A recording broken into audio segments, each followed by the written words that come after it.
Hi everyone, I'm Sam.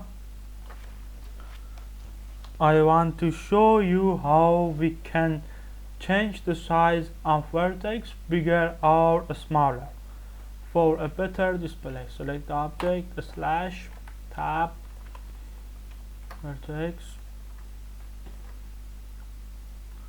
edit preference, 3D viewport.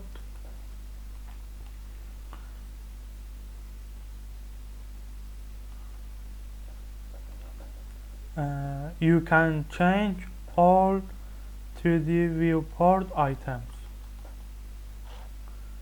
but we just want to change the size of vertex size.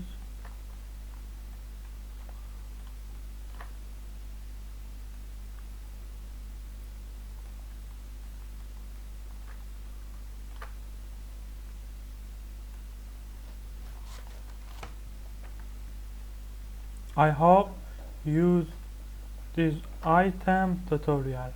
Bye, have a good time.